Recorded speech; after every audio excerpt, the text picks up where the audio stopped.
Aujourd'hui, nous faisons face à un véritable défi parce que les changements en Arctique sont plus dramatiques que ceux observés dans d'autres coins du monde. Je voudrais mentionner que cette année, nous avons eu des périodes où les températures dépassaient de 20 degrés les températures habituelles. Qu'est-ce qu'est le patrimoine mondial et quel est le rôle de l'UICN dans la conservation de la nature? La Convention du patrimoine mondial a été conçue pour protéger la culture et la nature. La tâche de l'UICN était de s'occuper de la partie qui concernait la nature. Maintenant, la Convention se trouve dans la maison l'UNESCO à Paris. Lorsque l'heure est venue de créer cette Convention, l'UICN a été inscrite dans la Convention. Notre rôle est de faire l'évaluation des nouveaux sites.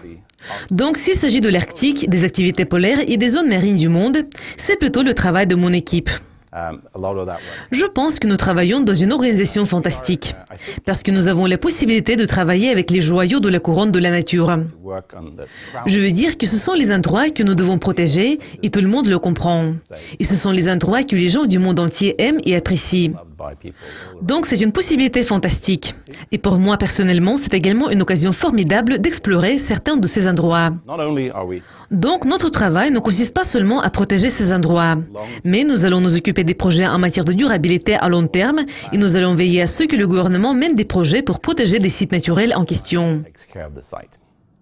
Pourquoi maintenant l'attention se concentre-t-elle sur les nouveaux sites marins du patrimoine mondial?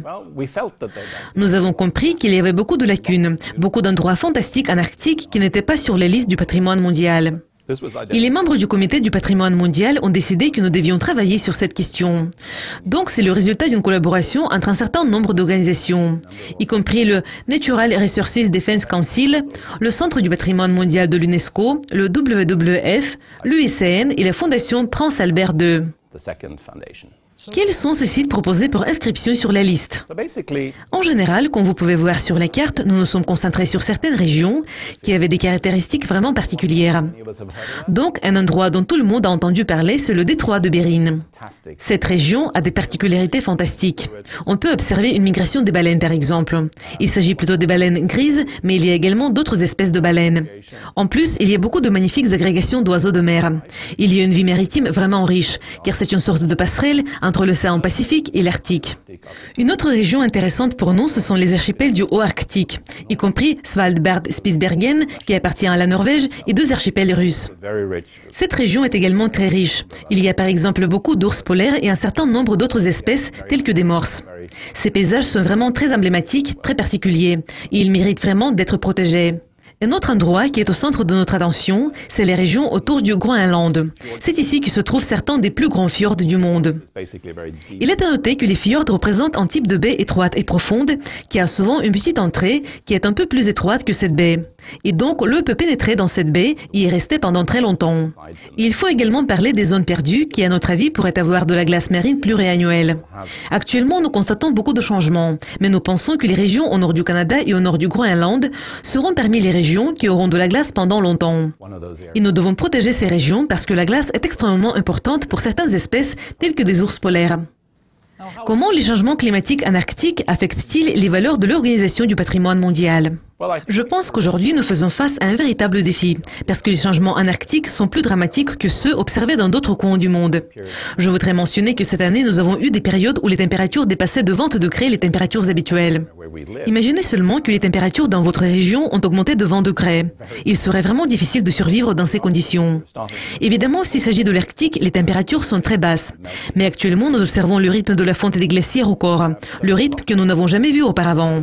Donc, il y a beaucoup de changements. Et évidemment, cela aura un impact négatif sur la faune de ces régions. Par conséquent, beaucoup de ces zones n'auront probablement pas autant de glace de mer qu'elles avaient auparavant. La neige sera également différente.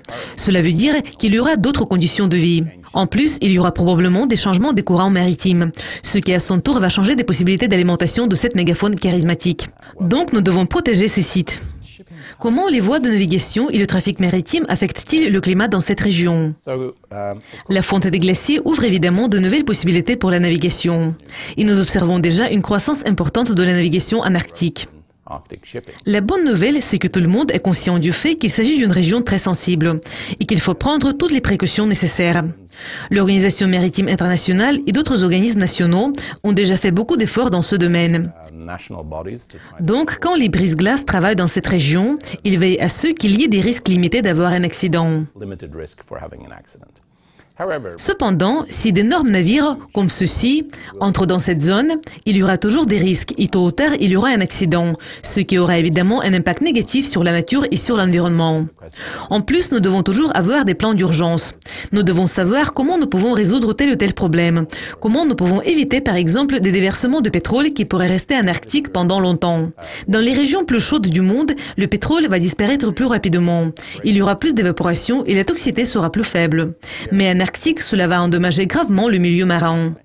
Un autre problème dont les gens ne parlent pas beaucoup concerne les espèces marines envahissantes. Nous avons un certain nombre d'animaux qui migrent presque partout dans le monde. Certains d'entre eux se trouvent sur le plancton. Ils sont très petits au cours des premiers stades de leur vie. D'autres sont plus grands et ils peuvent s'attacher par exemple aux navires. Et ces espèces envahissantes peuvent provoquer des changements dramatiques. En fait, ce que nous faisons, nous prenons des blattes et des rats de la mer et nous les transportons dans les océans. Et c'est ce qui nous inquiète. Il est à noter que dans d'autres régions du monde, nous avons déjà vu un impact considérable de l'émigration de ces espèces envahissantes. Merci beaucoup de votre participation. C'est un plaisir de vous accueillir dans notre studio. Merci de m'avoir invité. Et merci d'être avec nous. Restez à l'écoute de Yugascopie TV pour découvrir plus d'interviews intéressantes sur l'Arctique. Au revoir.